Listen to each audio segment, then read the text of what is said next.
My name is Maria Town, and I serve as the President and CEO of the American Association of People with Disabilities. Where do I even begin? Today, where do I begin? My heart hurts.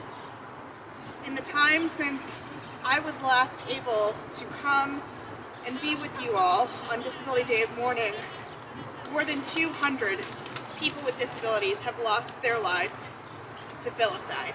They've been murdered by their family members, whether through violent actions or sustained neglect and starvation. We couldn't handle her anymore. Does not justify murder. Many questions plague me on Disability Day of Mourning. When I think about Megan Fricks, a young autistic woman murdered by her father, I wonder what she dreamed about. I wonder what excited her. I wonder how it would feel to her to have her service provider post on Facebook the day after her death, quote, "It is hard and it is often very isolating to raise an autistic child. We have to do better as a community. This situation could have been prevented if Forsyth County had any type of residential services for this deserving adult." And then to have this statement repeated by local journalists.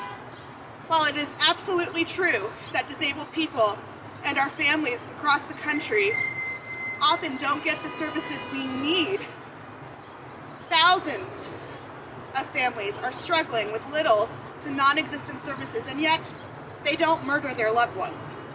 They don't murder their children. When I think about these children with disabilities, Eli Hart, King Dewey, and Braylon Hines, I wonder what they wanted to be when they grew up before their parents took away their chance at a future.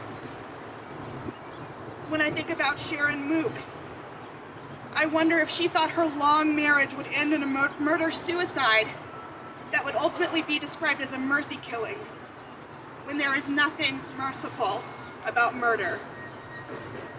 Yes, many questions plague me on Disability Day of Mourning, but the one that seems to ring the loudest is how many more?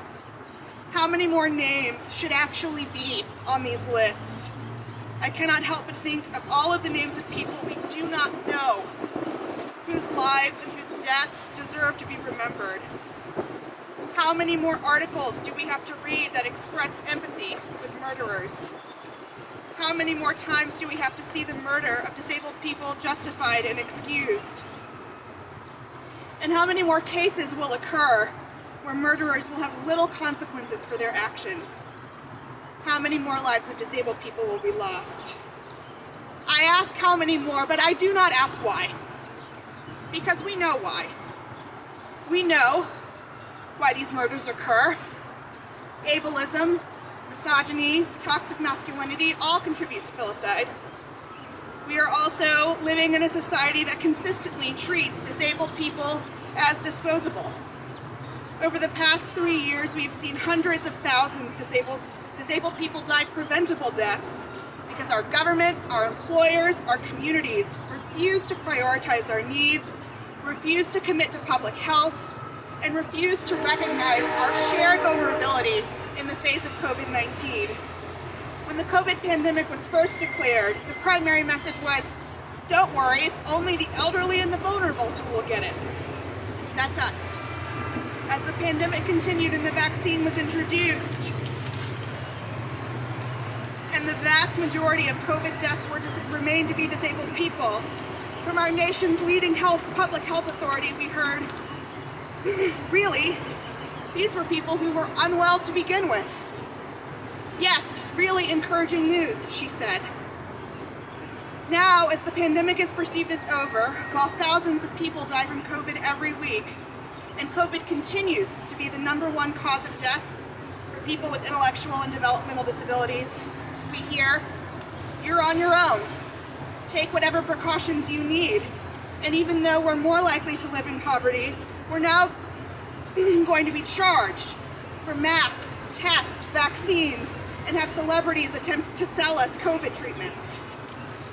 With everything that's happened, I have been desperately worried that filicide rates would increase because of how dominant the ableist and anti-disability message and disposability of disabled people have been.